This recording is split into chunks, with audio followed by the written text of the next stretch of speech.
Hi, guys. Welcome back to the Cozy Reverie podcast. I'm your cozy host, Trisha, and today we'll be talking about how to add whimsy into your days this summer, how to add creativity, joy, glimmers, and just honestly happiness into your life. Maybe you are working all summer, or maybe you're going to school taking summer classes. These are just little ways to romanticize your summer and bring the life and joy back into your days. So, for one, it's been raining a lot in Kansas this summer, and I think just in general, but it's been a very wet spring slash summer already. And so I will be including things to do indoors as well as outdoors, not just outdoor activities. But I think the idea really in summer is just to get outside as much as possible, even if it's just going for a cute little walk every day. Like I've been going for a sunrise or a sunset walk almost every single day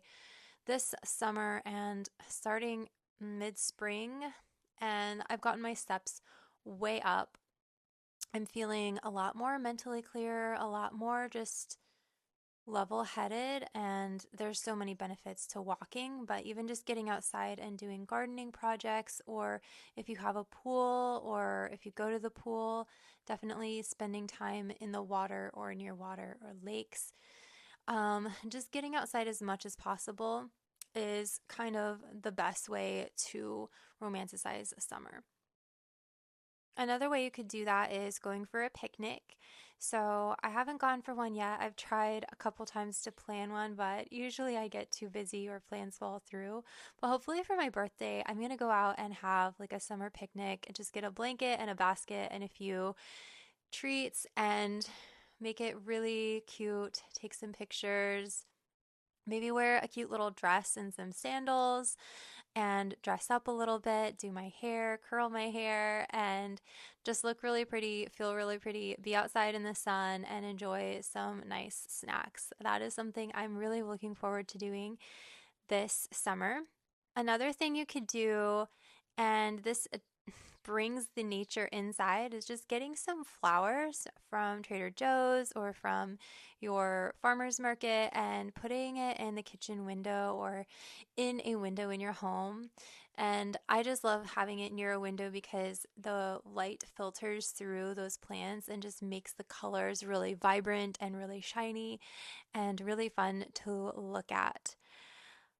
Another thing I'm doing is just adding new things to my morning routine. So I love having something to look forward to in the morning. So what I've been doing is I've been really wanting to expand my music taste for a while, and I never really knew how to do that. And a couple of ways is just getting on Pinterest and looking up playlists that people have made.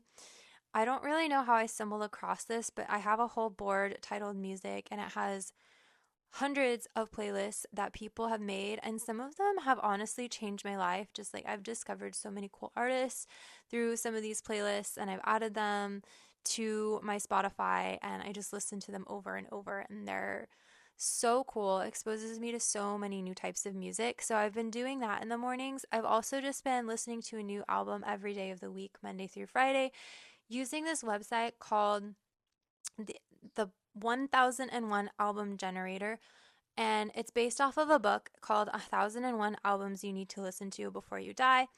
Some of the albums are kind of mid, but there's a lot of really good ones on there. And for the most part, it's just expanding my musical taste and exposing me to things that I have never heard before.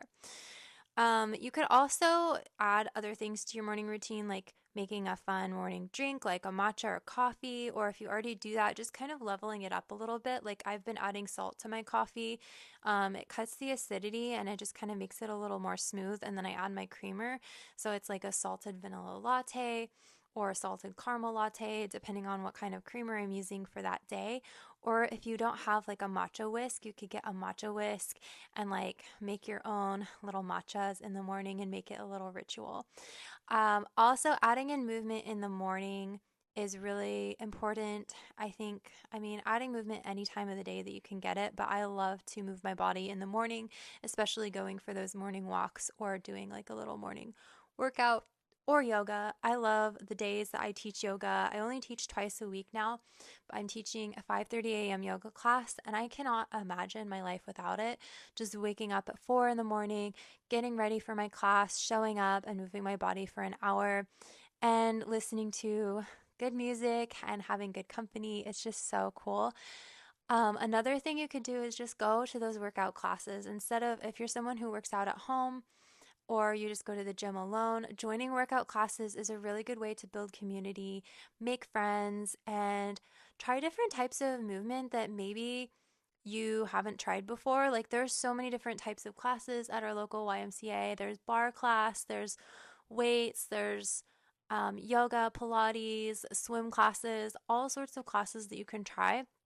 And exposing yourself to new forms of movement is not only going to stimulate you mentally, but it's also going to stimulate your muscles and challenge you in ways that you might not be used to. For example, I used to only do yoga for the longest time, and then I started taking bar classes and I tried Pilates, and now I do weights. And every single time it is so challenging, no matter how far or advanced I get in one type of movement, there's always something new to learn. And it feels so good just being a beginner at something. Like, it kind of sucks because you're like maybe a little more self-conscious because you're new, and especially if you're in a class, you might think everyone's looking at you, but honestly, like, nobody cares. So yeah, join that new class. Maybe it's even something like a cooking class or some type of art class like pottery. There are so many different types of classes that are offered nowadays that will teach you all sorts of new things. Speaking of cooking, I am trying to cook this year or this summer using only physical cookbooks. So I've got some cookbooks that I got online, and I've been making some really tasty recipes. Normally I just cook like meal prep type stuff off of Pinterest and it's fine, but I really like using the cookbooks. I feel like the recipes are just slightly more elevated, and it's kind of like an analog hobby, I guess you could say. I'm not spending as much time scrolling on Pinterest and just pinning random recipes. I'm actually like going through and looking at physical recipes. There's just something different about using a physical cookbook, and it's like what they used to do back in the day. So I've been really enjoying that. I also have been feeding the birds. I've been feeding, like, I don't have a bird feeder, but just dropping bird seed in the yard and then just kind of like bird watching a little bit. And I have looked at so many new types of birds that I didn't even know like existed. I've seen a lot of blue jays. I've seen a lot of different kinds of birds I don't even know the names for, but it kind of makes me want to get into bird watching as a hobby. And birds are actually so interesting to just like lock in and watch. And we also have a big pond behind our house, so I've been feeding like the ducks and the geese as well. And it's honestly so much healthier for them than feeding them bread or anything like that. I think it's also okay to feed them frozen corn and stuff. So just do your research if you decide to go out and feed the animals. You could also go to like a nature park, and if it's sometimes it's against the rules, which makes total sense because people feed these animals like trash. But if it is allowed, then going and feeding the animals at the park would also be a fun way to add whimsy into your life. I fed some what was it? Some peanuts, some Texas Roadhouse peanuts to these squirrels in the park the other day, and they were like following me because they loved the peanuts so much.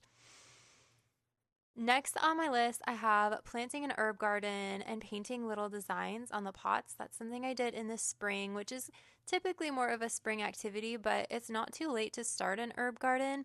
You can definitely start one, I mean, really any time of the year, but spring and summer is the best time. That's when things will come up from seed.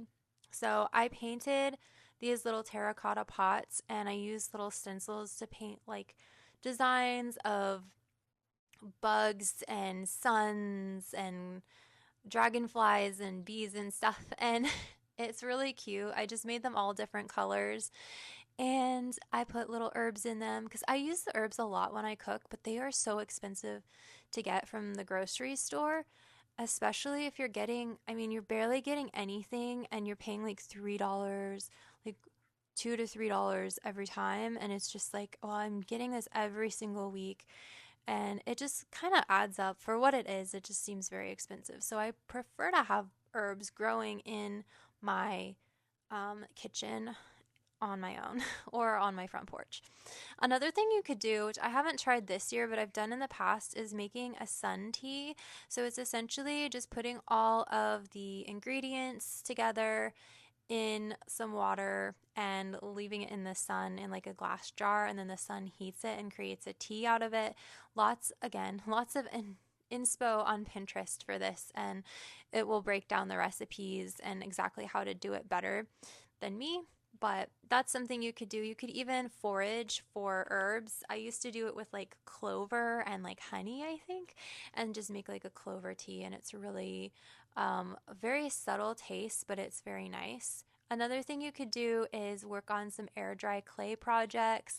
So I bought some air dry clay. I actually haven't worked on any projects yet because there's so many things I want to make, but I don't even know where to start. But I was thinking something like an incense holder. Even though I already have one, I think making my own would be really special. A toothbrush holder. There's lots of magnet ideas. There are so many like practical things and also decorative things that you can make with air dry clay.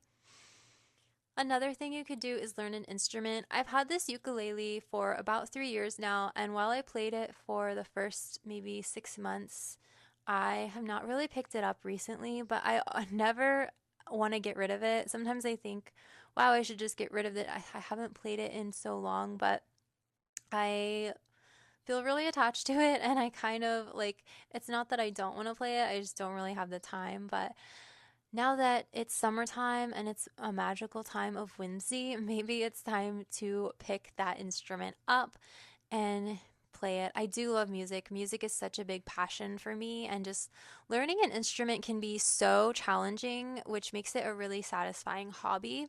So that is something you could do. You could also look on Facebook Marketplace and find like any instrument like a keyboard or guitar or something that you've always been interested in learning. And then YouTube is a great teacher. I always recommend taking like in-person lessons for instruments. That's the best way that I've always learned, but you could also just try learning yourself, teaching yourself.